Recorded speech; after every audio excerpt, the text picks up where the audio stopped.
You are listening to Missed Apex Podcast. We love MotoGP.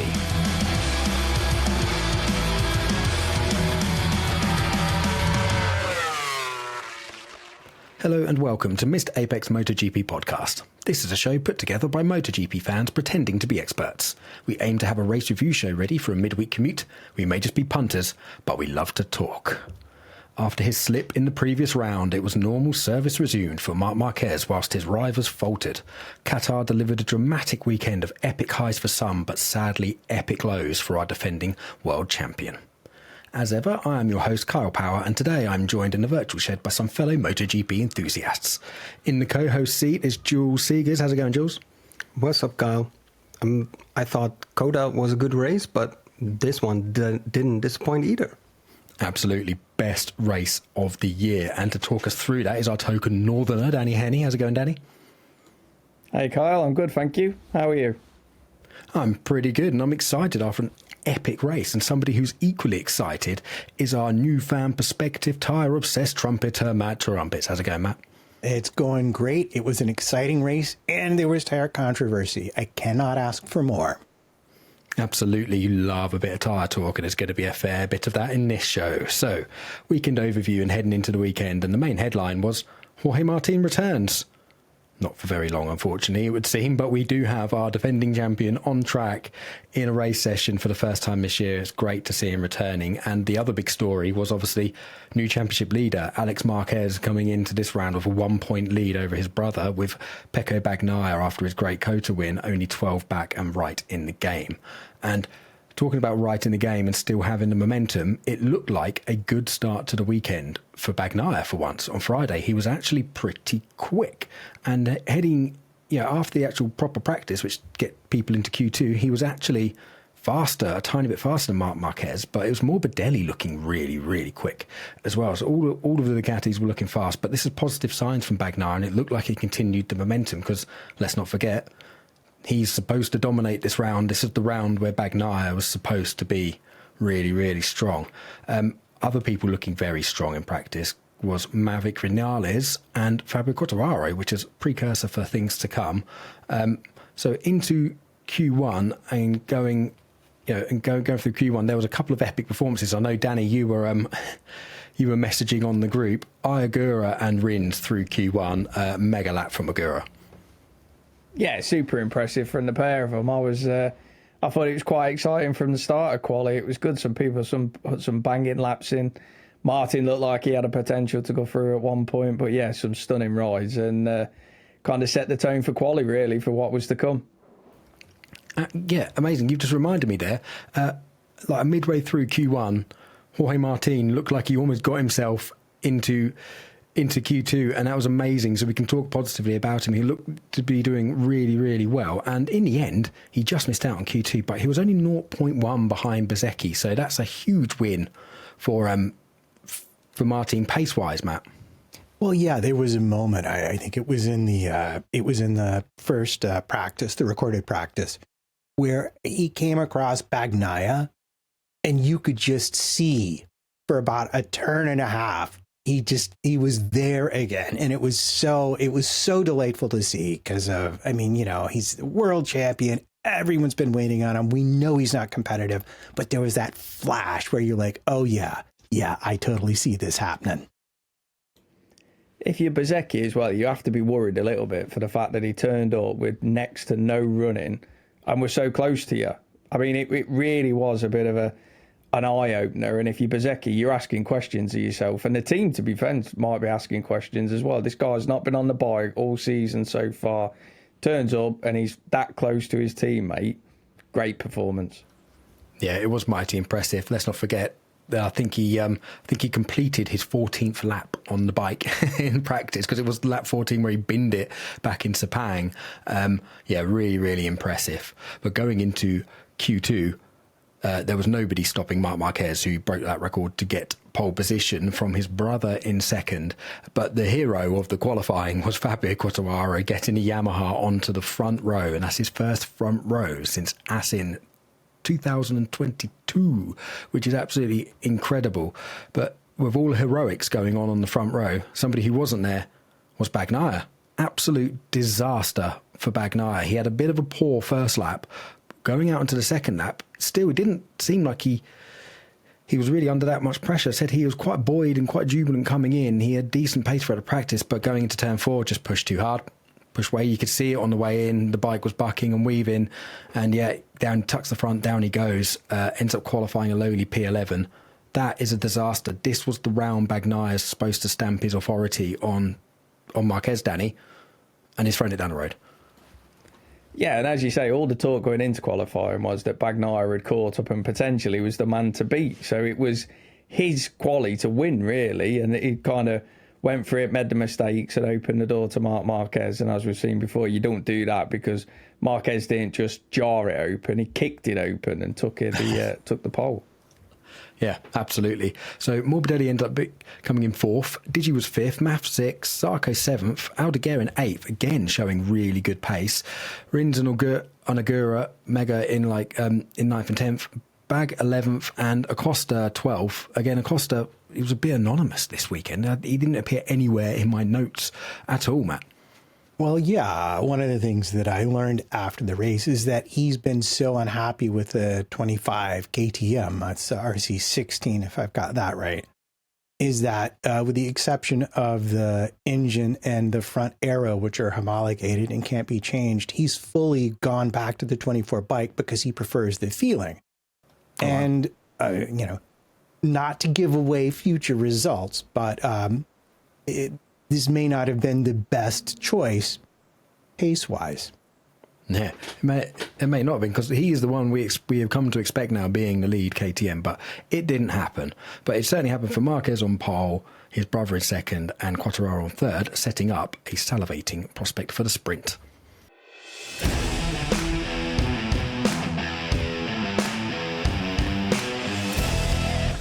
So on to the sprint review then, and there were a few riders who made a bit of a wayward tyre choice. So everything was expected to be like medium front, medium rear here, but the KTMs and Miller tried the soft rear, and spoiler, it didn't really work for them very well at all. So all the KTMs were on it, including Maverick Vinales, who was looking really, really quick, and he was running in the opening stages, like up in P5 until the last 5 laps, and the soft rears just gave out completely and fell off the cliff when he plummeted. But one thing I want to note in the sprint, which I thought was good to see, was Alex Marquez actually having a pop at his brother. He tried to pass Mark, ended up going through, and they started to actually battle. So back in Thailand, I think it was where they said, I think it was Argentina, where Mark was saying it wasn't very nice dicing with his brother. They were starting to dice properly here. So that was quite good to see Alex actually dare to stick it on his brother. But Jules. Yeah. Was this in how did you guys look at this?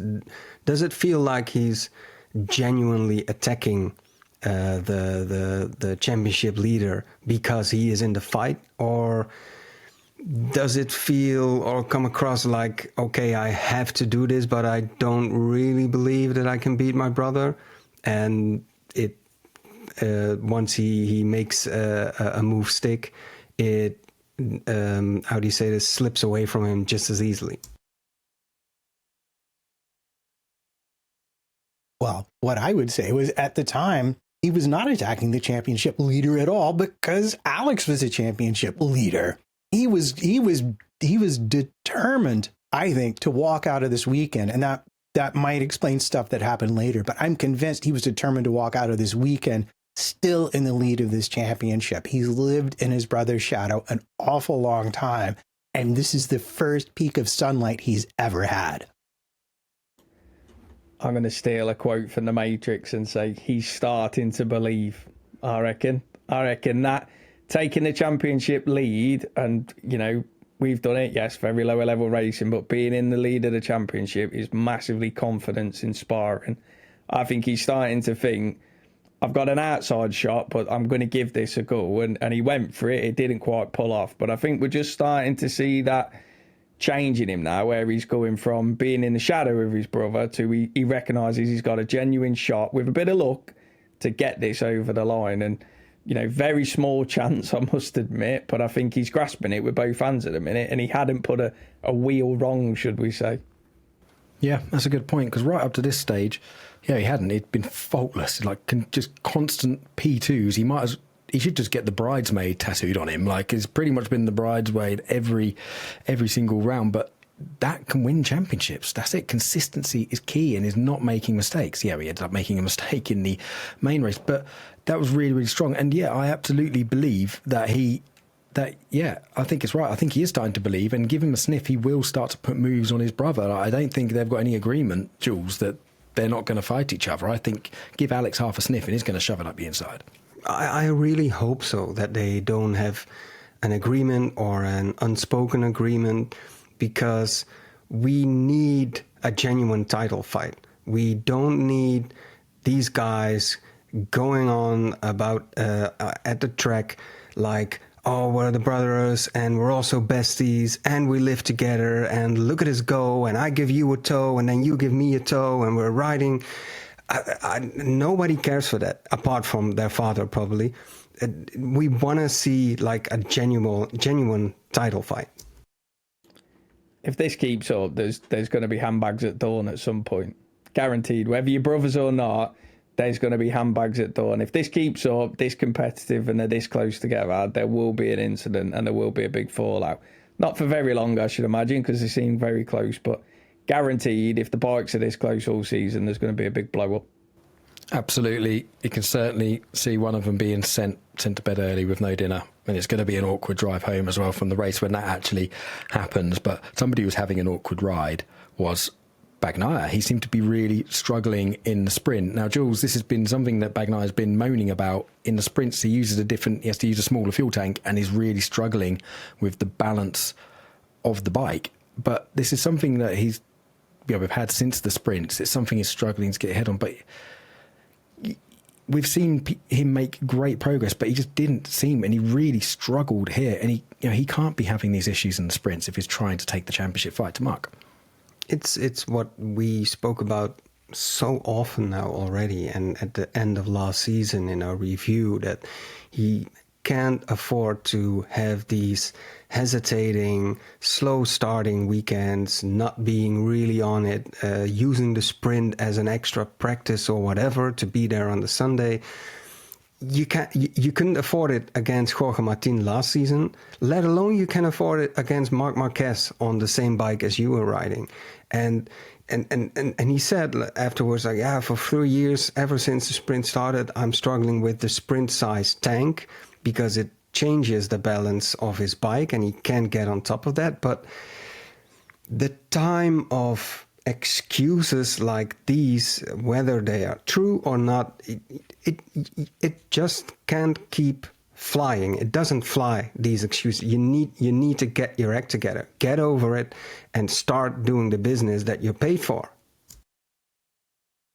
I'm going to disagree only to the extent that I think it's a real issue for him.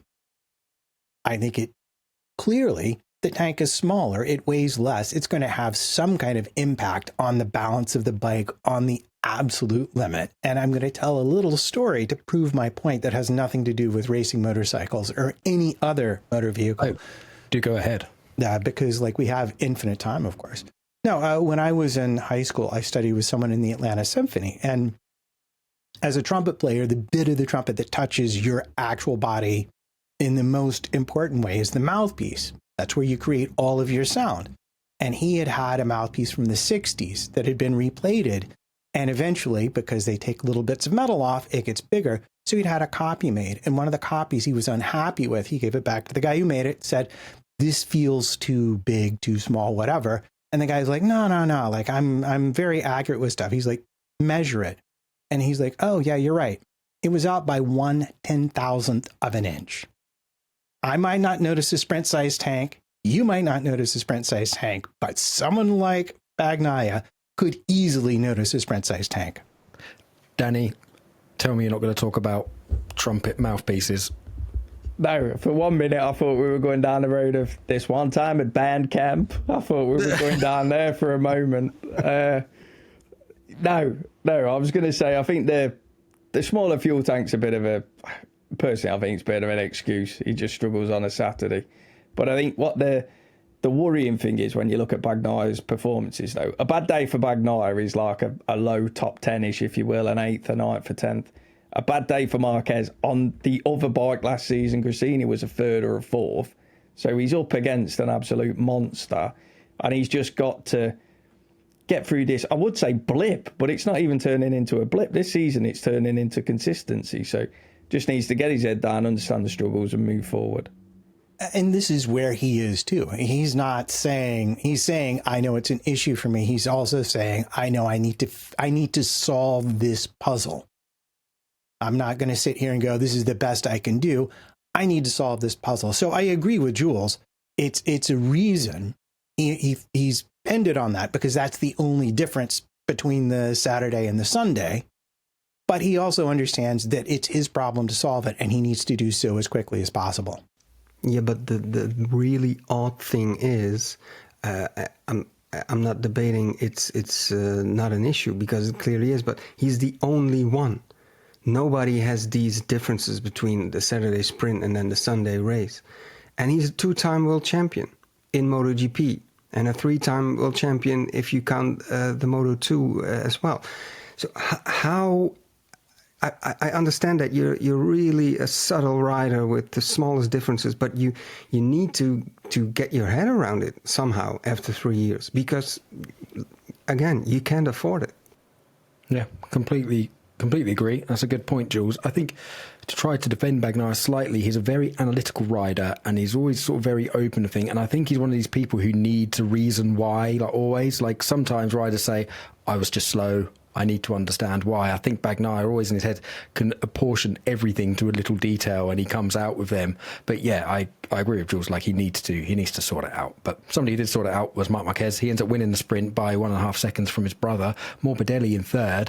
Aldeguer, a fantastic 4th. And then there was an epic last lap, sort of a duel brewing up from Morbidelli versus Quartararo and Aldeguer. And Aldeguer's late race pace was scary. I thought Aldeguer was going to put a crazy lunge on and try to go for the podium. I was kind of willing him on to do it because his pace the last couple of rounds has been absolutely brilliant. So Aldeguer ended up being 4th, Quartararo's 5th, Digi 6th, Agora got 7th, which is great, and Bag struggled to 8th. He didn't really have much pace, and he was really, really struggling. And at one point, was it Martin actually passed Bagnaia, I think, at one point, and it was crazy. Bagnaia he ended up getting bullied and beaten up, and then Martin actually momentarily got through, and Martin did comment afterwards saying it was quite funny. I didn't expect to see Pecco. So yeah, bad race from Pecco, but so especially with his teammate winning, and in the end, you look at the times, he was 10 seconds back for Marc Marquez at the end of the race. I know he was scrapping, but it was pretty bad. But anyway, that was the sprint.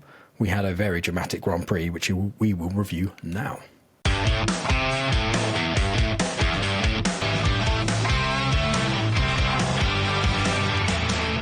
So, as usual on the show, we like to try to split up reviewing the Grand Prix into a few sort of major headline topics and try to encompass most of the things that happened during the race. But the first thing I want to talk about in this race is Maverick Vinales, because we never know. He's the enigma of Maverick Vinales. You never know whether you're going to be talking about him or not, because he can be nowhere or right at the front. And this is what an amazing ride. But it wasn't just a flash in the pan or a fluke, Matt. Like, he was quick all through practice. He was like quick in the sprint before the rear tyre just fell to pieces.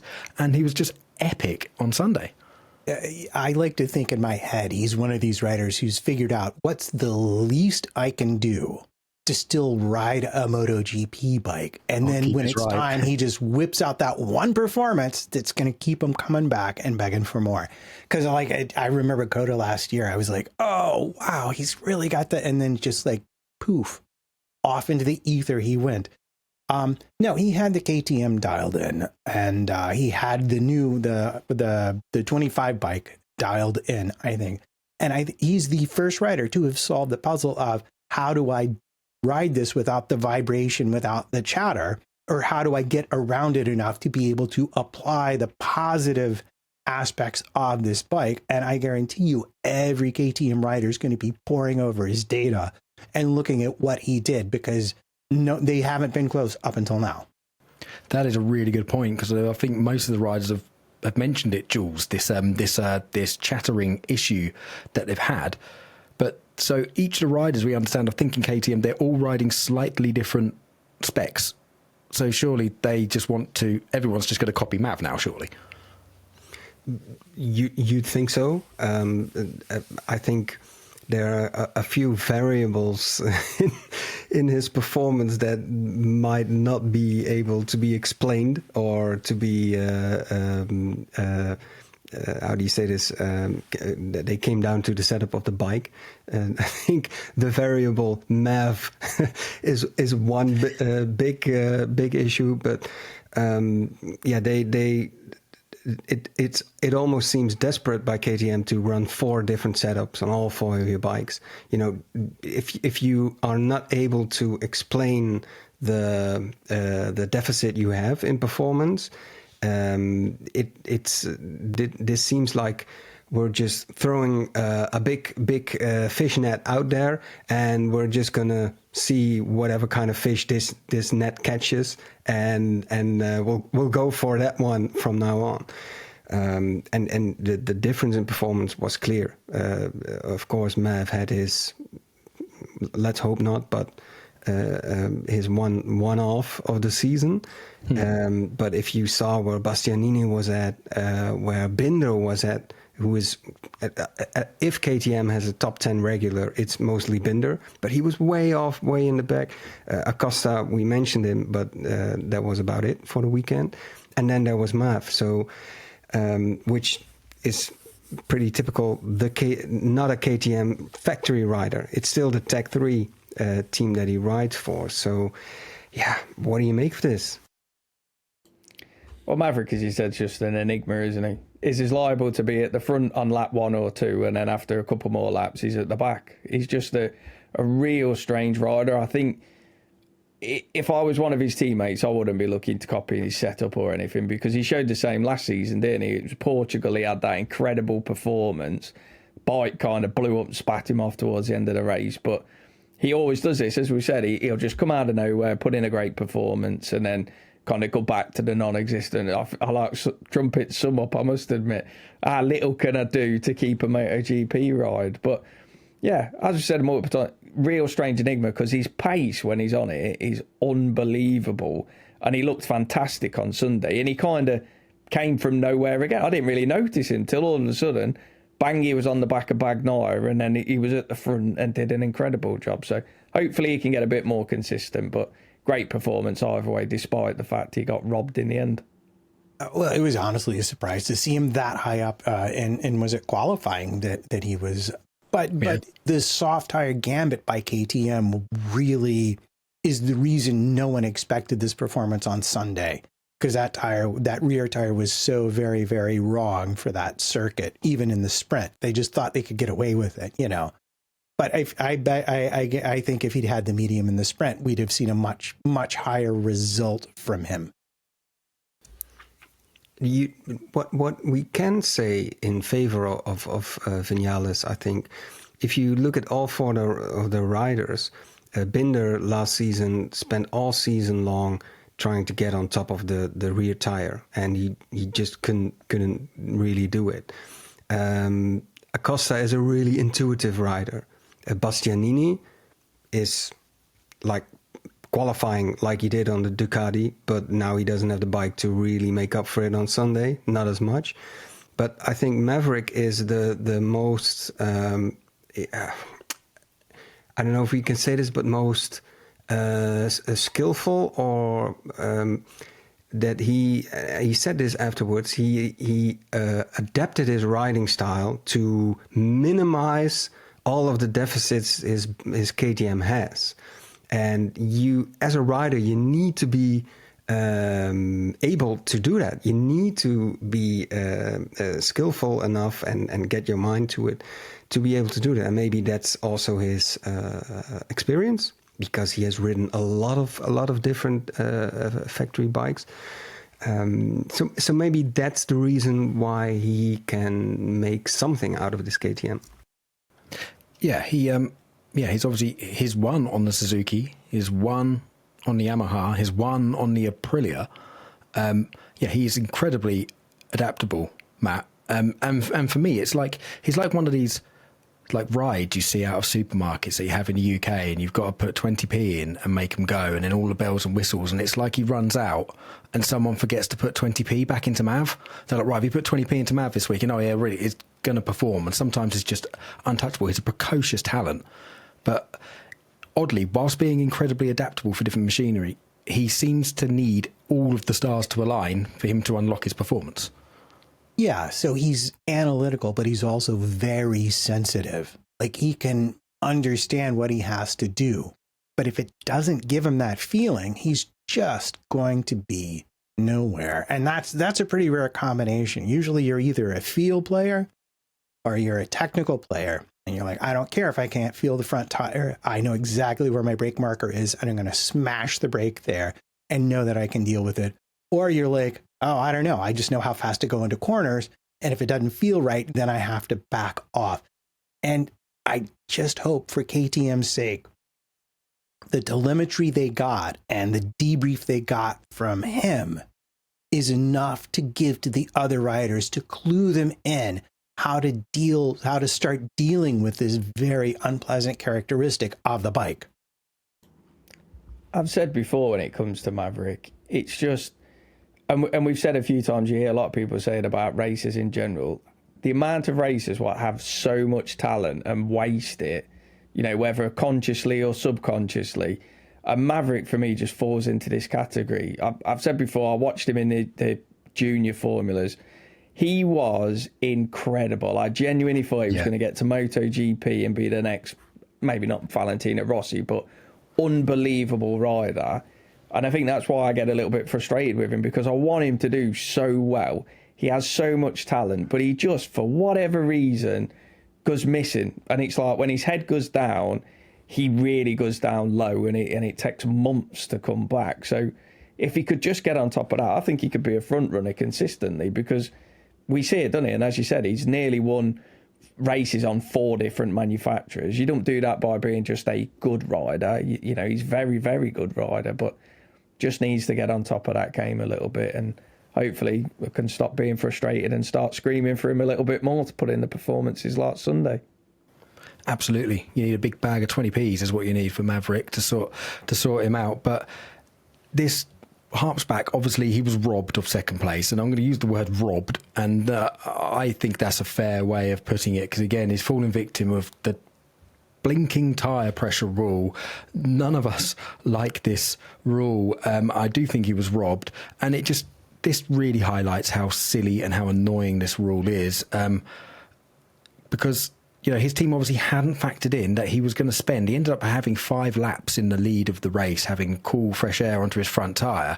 They obviously hadn't factored that in. And it's just ridiculous that the teams have to guesstimate this much. Yes, Michelin stipulated this because it has to, because the new tyre isn't ready. But with the new tyre's not ready. But the teams, Matt, have refused to test it. Like, the teams are not testing it, so surely like Michelin need to come to them and say, like, force it on themselves. So the team have to bear the teams in general collectively have to bear some responsibility. But I wish they'd either get rid of this rule or just bring the new tyre in now.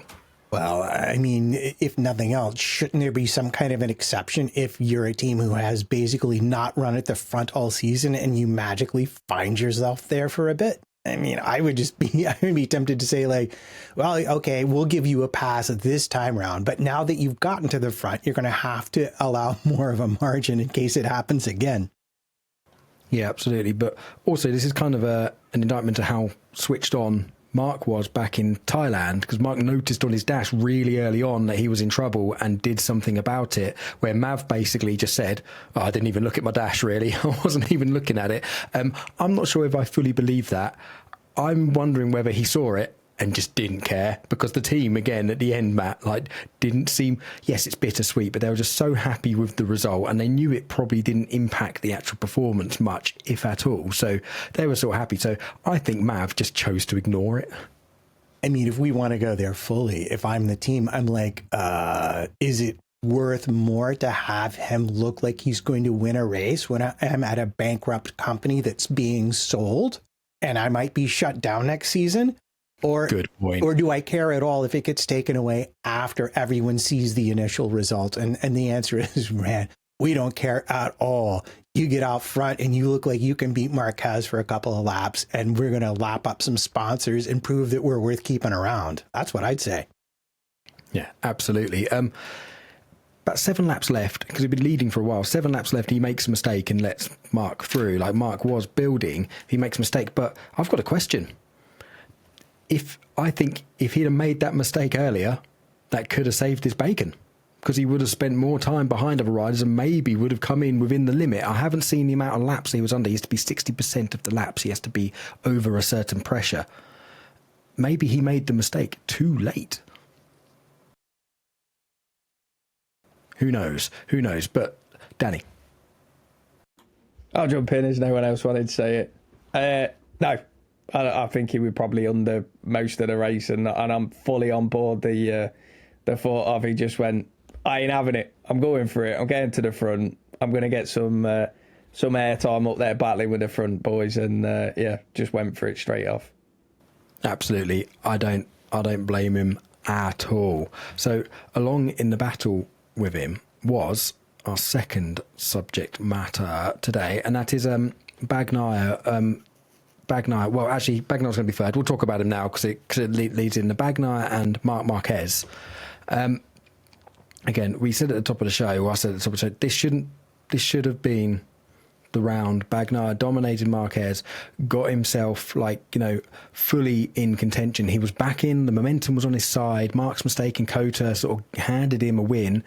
He beat Alex Marquez there, and it was looking like everything was going right. David Todozzi himself said, like wait till Qatar, this is where Pecco is going to be really, really good. And it just didn't work out for him at all. The sprint was bad, but even in this race, he did well. He was starting from 11th, Matt, so he had to be aggressive, and he did make really good strides. But he was ahead of Mark at one point and just used up too much of his tyre.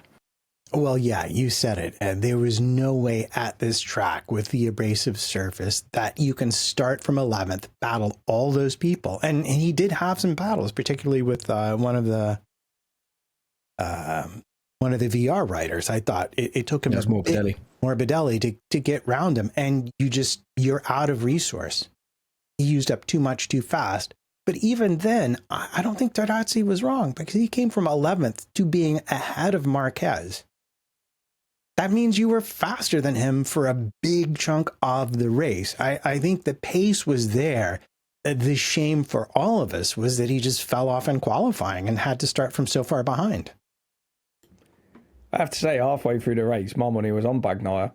I thought it was Marquez when we got going. He had the bit of the connection with his brother, and I thought the bike's a bit damaged, maybe around here we're being area dependent. But halfway through the race, when they all were still together, I thought Bagnaia's got this. He looked in control, knew what he was doing. And then, ironically, I actually think it's his friend who lost him the chance of the victory. I think that battling with Morbidelli, they lost so much time. Great to watch, but they lost so much time and dropped off the back of Mark. I think that was then unrecoverable to get back on him. Yeah, that's a great point. And it also goes to show, because obviously Morbidelli is another VR46 Academy rider and obviously good friends with Bagnaia. They're all pretty close-knit group, them. And it just goes to show that there's no sort of intra-team sort of orders there, or no sort of academy orders, because, wow, Morbidelli was fighty. And yeah, they had those few laps where they were exchanging. It was brilliant. That was so close. When he did I think when Bagnaia did the final cutback on Morbidelli, wow, you could barely get a Rizzler paper between their front and rear tyres. It would have been a disaster if they took each other out. But yeah, Jules, it was really, really good battle. But I agree with Danny. I think that probably was really damaging to Bagnaia's result.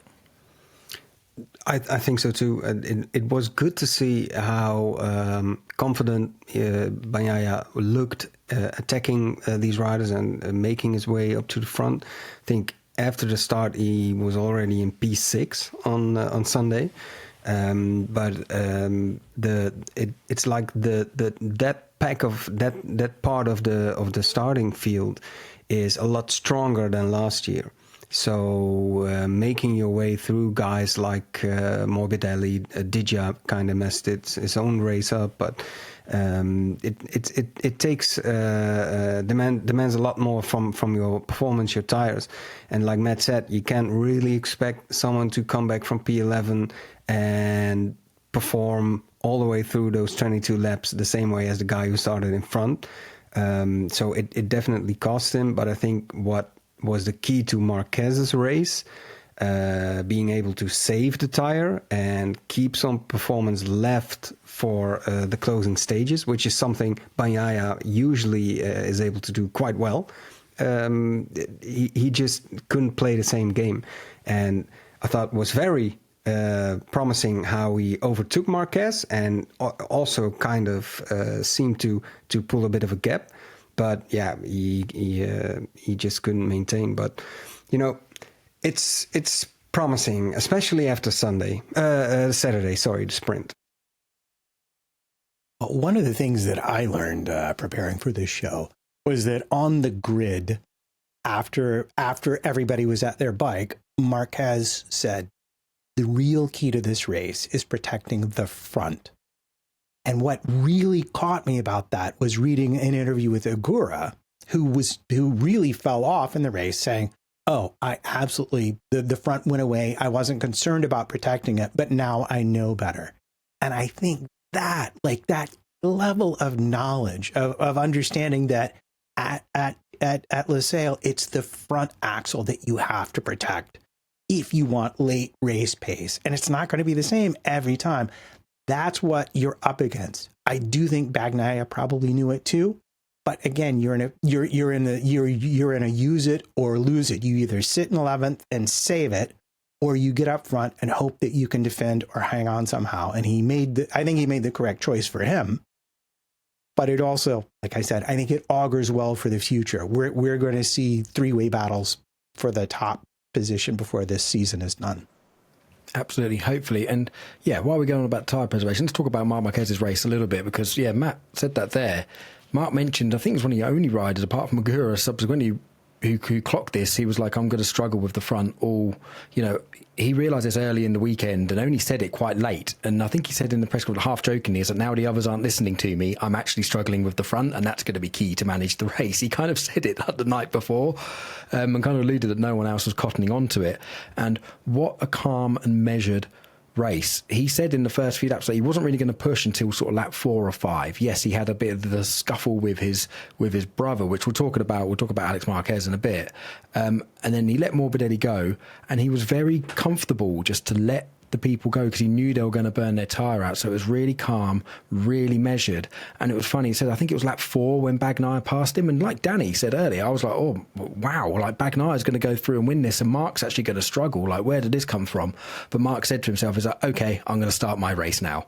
That's what he said in the thing afterwards. Then I'm going to slowly build into it, and he put a real tight move on Bag. That was pretty close going into turn 1. But Danny, I thought that was a super measured, calm race from Mark. It just shows again how switched on he was, and if he went sack out from the start, I think he probably could have been quite a further distance up the road.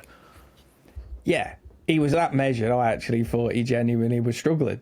But I was watching a race and they were that close and he weren't really pulling away, and I think it was the first couple of laps, wasn't it? He just sat measured.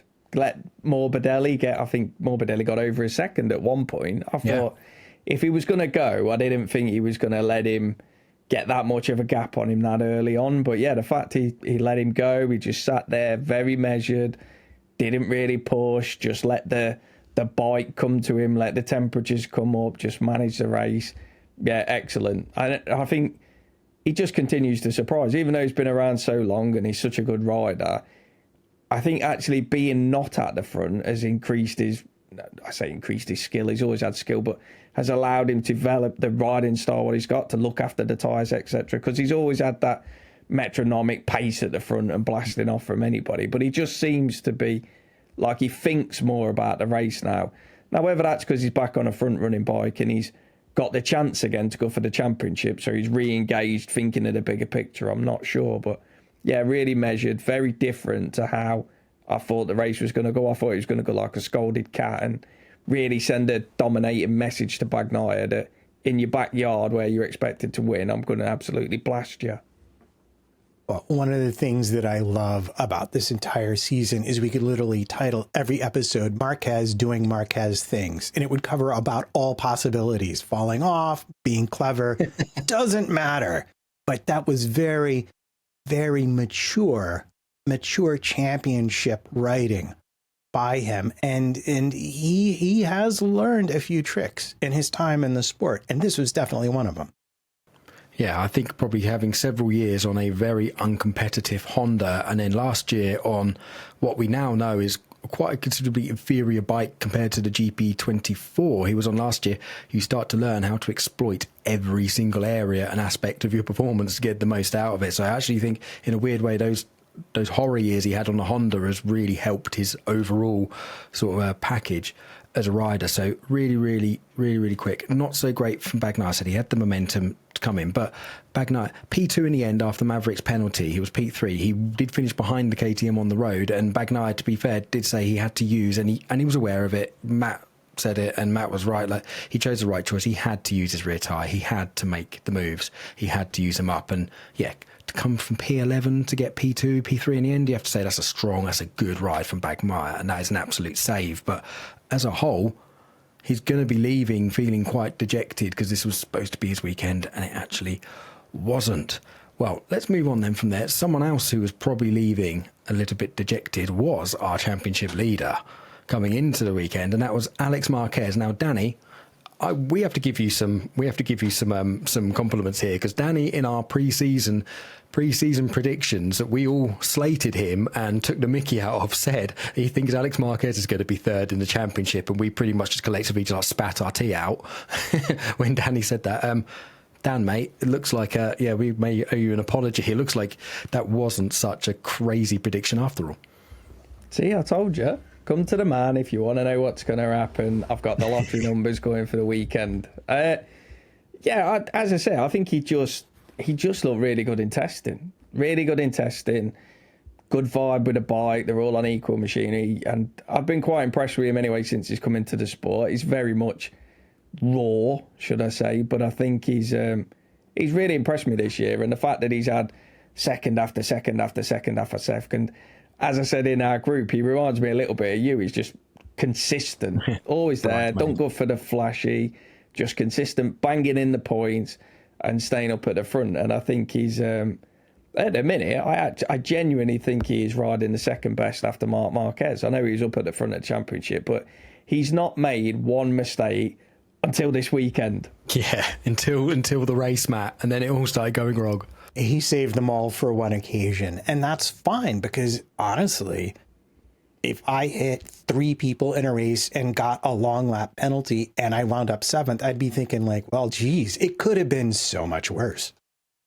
That's it. So old Alex Marquez, the disaster would have been him crashing or taking other people's with him. So we're saying like, yeah, he had a bit of a disaster this race, but he was still P7 on the road. But I think that was P6 even after Mav goes. So, wow, that just goes to show what Danny was saying, the consistency. And he looks like a changed rider this year, that he's had a bit of a nightmare race, but he's brought home a P7 on the road. That's really amazing. So let's talk about some of his mistakes. We've given him a lot of sort of praise and stuff like that. But yeah, he did have a bit of a messy race. So it started in turn 1 as his clipped Mark. Now, he said he didn't know what was going on, and it looked like he damaged Mark's bike. And I'm like, oh no, like, oh my God, like the brothers is finally going to happen. And just, yeah, to answer sort of Jules' question earlier, are the brothers really going to fight? Well, they hit each other in turn 1. So yes, oddly, this one, I thought Mark, was actually a bit unhappy with Alex at the end of the race. Could you see him pull up alongside and he was exclaiming at his bike? And I put in our group chat, I was like, oh, Mark doesn't look too happy with Alex. But actually he was just pointing at the damage. And Mark said afterwards he actually took the blame for the incident. So he went a little bit wide in turn 1, got on the throttle, lost the rear, had to back out of throttle, and that's where Alex hit him. So Mark said it was actually his fault.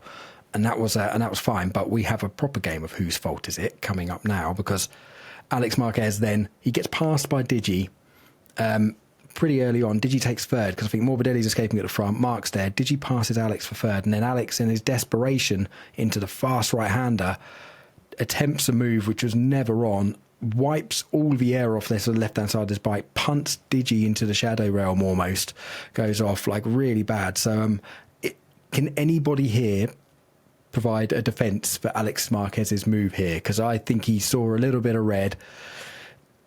The Marquez in him came out, Matt, and he tried a very audacious move, which I don't think was ever on.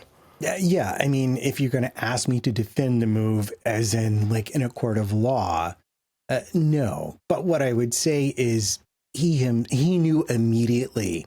Like, I feel like it was like one of those things where you react and then you think and you're like, oh no, this was I got fooled by the circumstance. I think he saw something that momentarily appeared to be there but wasn't, and went for it, and there was just no backing out of it because there wasn't enough time. And he immediately held up his hand and acknowledged responsibility, even though, like, it certainly worked out a lot better for him than it did for Digi. Yeah. He certainly held up his hand while he was full throttle back onto the circuit while Digi's in the shadow realm. Yeah, he did, Matt. He, as I said earlier, I think he just got a little bit ahead of himself, as I said, from the Matrix. He's starting to believe, and I think he saw a gap. We've all been there, haven't we? It opens up and you think, I can make this. And the minute you move, you go, uh-oh, door's closed. And I think it was just a very clumsy incident. And a shame, really, because Digi was having a fantastic race as well. Yeah. Could this be the championship leader, or at least he went into the weekend as under pressure of wanting to maintain it? Alex also must have thought like, oh well, if this isn't Mark's circuit, maybe I can keep up with where I am, and maybe that explained. I respect Mark taking the blame for the turn 1 lap 1 collision, but I also thought that it looked like smart riding from Alex as he really kept the inside of that turn. And yeah, maybe Mark had some bigger expectations from the weekend as we kind of thought about. I would only argue with the word pressure. I think determination would cover it better. I think he really thought this was one that he might take away from his brother, and it just led to just that one misjudgment. Because really, you could, as you said, the Mark thing. Well, he has been, whether or not he deserves it, absolved of blame from that.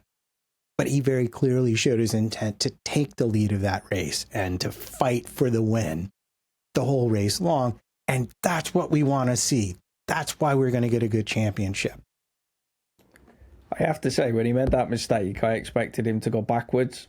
I think he really showed his character in the change in him this season, that rather than, get his head down and disappear, he just focused and went back past people and pulled off the result with a 6th. It just, again, shows how much of a different rider he is this season. And I think when it comes to pressure, I think a little bit Jules, he's probably thinking, I've got a chance here and I don't want to be too far behind Mark. But at the end of the day, it's Marc Marquez's brother. He's been coping with pressure for years and I can't imagine what that's like. Yeah, from the moment he left the womb, probably. he was under pressure. Yeah, he held his hand up. He held his hand up to the mistake. But yeah, as soon as he's seen Digi, he's like, "No, I'm the head's bridesmaid here." He's like, "No, I'm not having this." But I agree with everyone. Like, yeah, this was probably, he sensed a bit of blood. And they'd been talking, and Mark had said he'd been struggling a lot in the right-handers, where he said in the race he'd actually found something in the right-handers now. So yeah, Alex must be annoyed because in Qatar it was the first time he'd actually had Bagnaia beaten him, and he wasn't there to inherit the win from when Mark actually made a mistake. So yeah, I think he's believing he's fully going for it. But you bring up a great point there, Dan, because his recovery, when he got a long lap penalty, a very justified long lap penalty for his move on Digi, he was 12th. When he come back on, he was 12th, but not only 12th, he was missing pretty much all of the aero off the left-hand side of the bikes. And we know how crucial and important aero is. We've seen other riders, I can't remember exactly who it was off the top of my head, but I think it was Acosta in one of the races, lost some aero and just said the bike was just unrideable and awful with only half the bike, and actually retired. I think we've seen Vinales do this as well, lose some aero and actually retire, saying it's just too dangerous because the bike's too lopsided.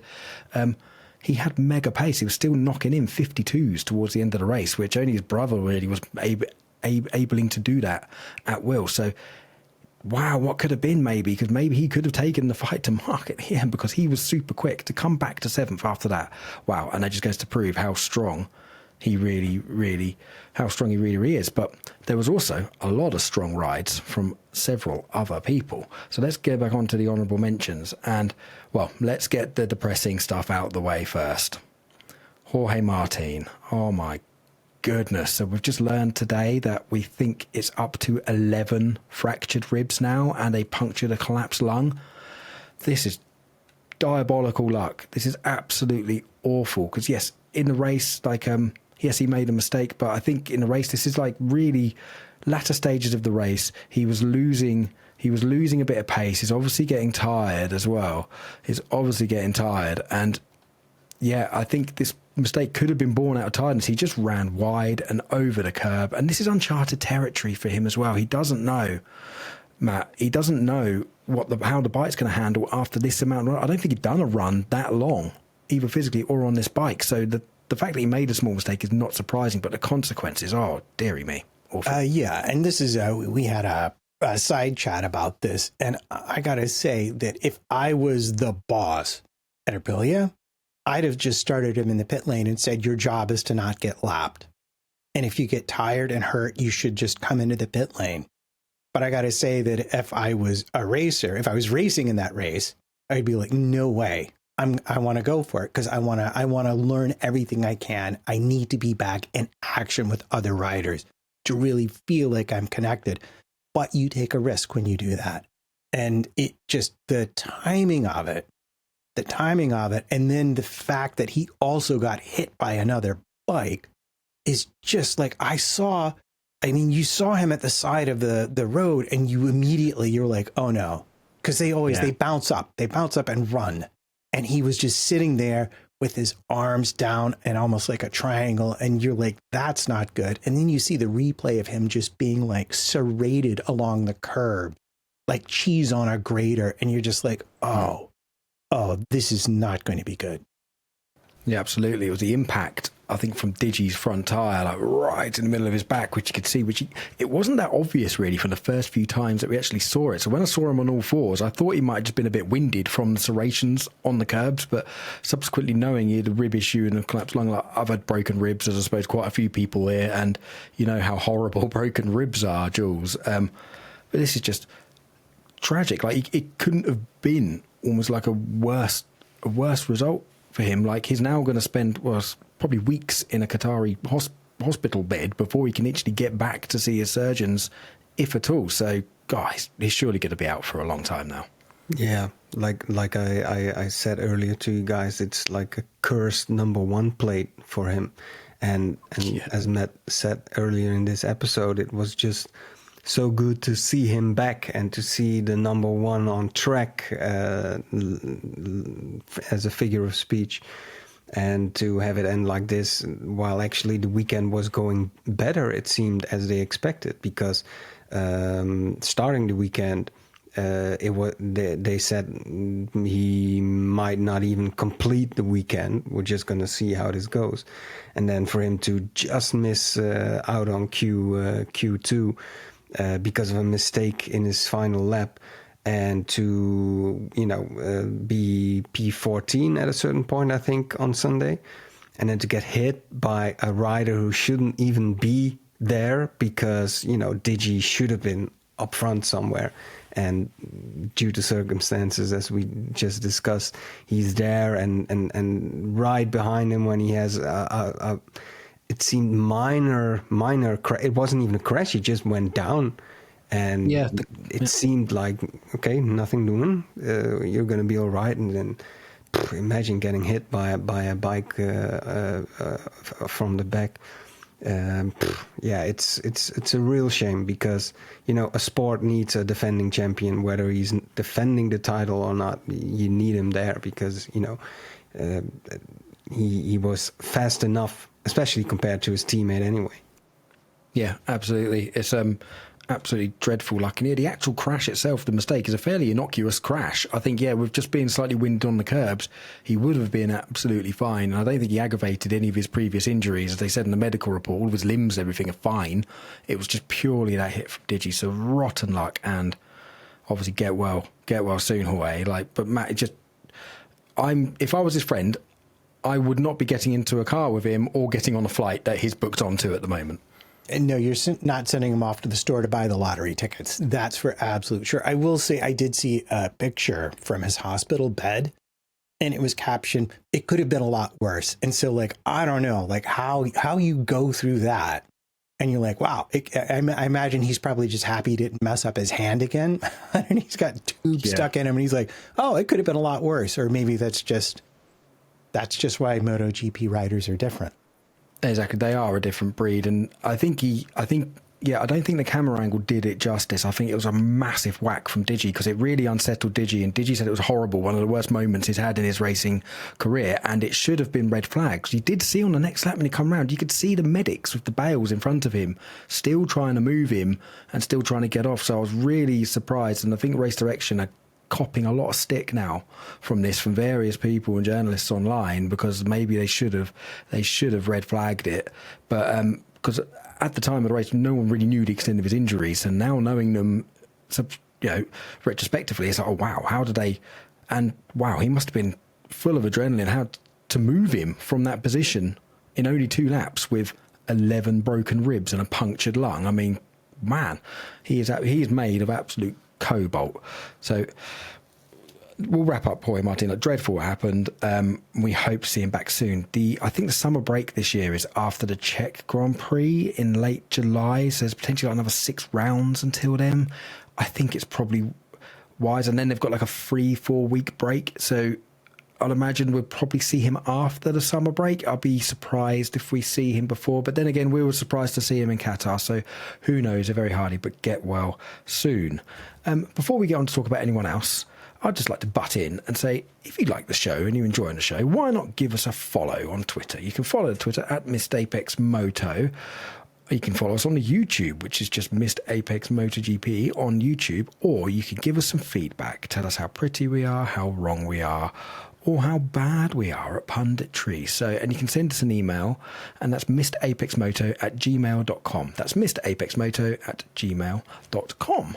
So, moving on for some more honourable mentions that we got now. And Zarco, P5 on the Honda. That's the best result the Honda's had for ages. It was actually P5 on the road, P4 after the Mav Pen. Amazing. Like, his riding, he's doing the livery justice, shall we say, because that livery is stunning. That Castrol Honda is absolutely beautiful, Daddy. I was just about to say, it's the livery. It's the livery. That livery is incredible. That's clearly bringing half a second a lap to his race pace. But yeah, doing an awesome job. Yeah, really, really good. Jules, he could have been good in the sprint, but actually had to retire from the sprint because the soft tyre was so bad. He said the chattering got so bad he could barely ride the bike. But Zarco, another strong result from him. He's been a bit of a star for Honda the last couple of years. Yeah, I think last episode we already mentioned, like, he is their fastest rider, the fastest Honda rider, faster than the factory boys, who are also, especially Joan Mir is doing a relatively good job if he stays on the bike. But he's Honda's blessing in disguise almost, because he's showing what that factory can do, and that they came back from a very, very dark place. And why is this almost a blessing in disguise? I mean it this way: they are rumored, and the rumors are getting very, very strong from various corners. They are rumored to being willing to buy out Pedro Acosta from KTM, who is said to have a buyout clause of around 6 or 7 million euros or American dollars, which is an amount Honda can easily afford after they got out of the Marc Marquez contract, which was a quarter of 100 million euros. Yeah, so biggest contract in MotoGP history, wasn't it? Yeah, and given how unfazed Acosta is about the KTM, how almost depressed he sounds when he talks about it, you could see this going Honda's way. Is that release clause? I'm going to have to Google that to find out, because 6 to 7 million for the next prodigal son coming through the ranks sounds very cheap. I watch football as well, and like release clauses in football are 50, 60 million, and that's quite a cheap one for someone coming through. But I'd have to look into that. I mean, I'm not amazed that he's got a release clause, because you want to protect your asset, but surely he's worth more than that. 7 million is an absolute steal for a Costa, isn't it?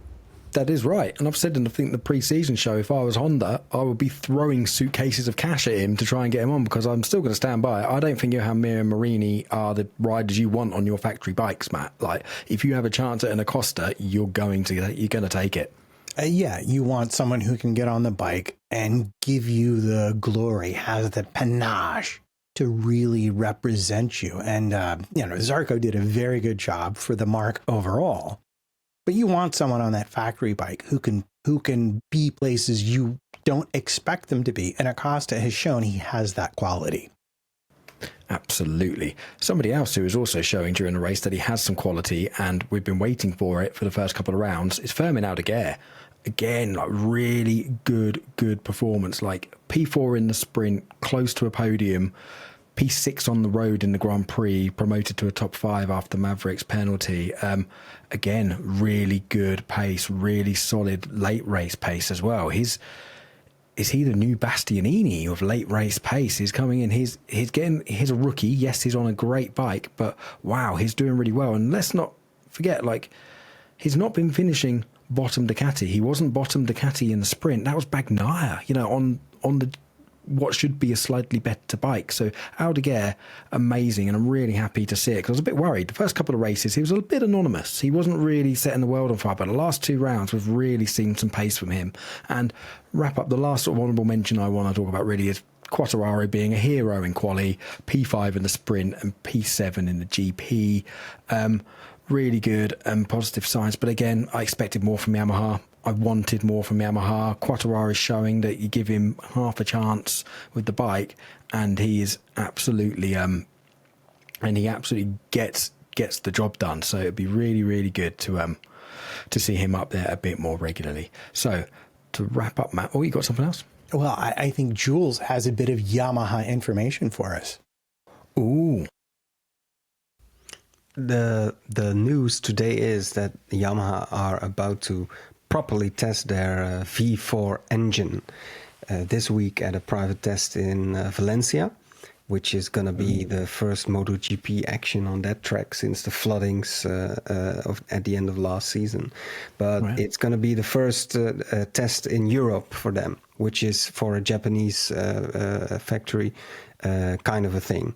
And they're going to test it, and they say they don't expect to enter it for the MotoGP guys this season, because they have to be convinced it's faster than the inline that they're riding at the moment. But it seems to all go a bit faster and a bit more pacey than they said last season when they brought the news that they were going to develop this thing. So who knows? And I don't know if you guys remember Bagnaia overtaking Quartararo at the beginning of the race yesterday on the straight. That was like the old Ducati days, when Ducati was not a great bike apart from on the straights, when they would just blast past everyone. The Yamaha and Rin said it also yesterday after the race. It's just no straight line speed compared to the others. So if it continues in the tempo they are developing this thing, I wouldn't be surprised if they're going to field it even in 2025. But if not, then it's probably going to be there for next season. Well, that's amazing. It's incredible, really, because in a couple of years, you alluded back to the 800 era with the Ducati, which was a ballistic missile in a straight line, but didn't like corners too much when Stoner won his championship on it. That's amazing, because we're going back to 850cc engines, I think, in 27, isn't it? So for Yamaha to put this amount of developing means they must mean serious business, because this engine's, if they're not going to run it this year, it means it's only got one season, I think, of actually going to run the V4. But that's incredibly exciting, and a great point about them testing in Europe. Usually you would have thought with the Japanese manufacturers, especially with concessions, they'll be doing it behind closed doors in Japan somewhere to see it. But the fact that, they are serious, and this is yeah, this is really interesting. And Danny, I just want to hear it. I just want to hear how it sounds. It's going to be weird. From an inline 4 to V4, that's an exciting change. Yeah, it should sound very nice, shouldn't it? I'm just thinking, we need Yamaha back. I might be on my own, but I miss the races where it was like, does this suit Yamaha? Does it suit a bike better on the straights? You know, those races where, like we say at Qatar, where they'd hit the straight, the dude could go, and then the Yamaha would pick them up through the corners. Just gives something different to the races. Get back to the front, make it a bit more exciting.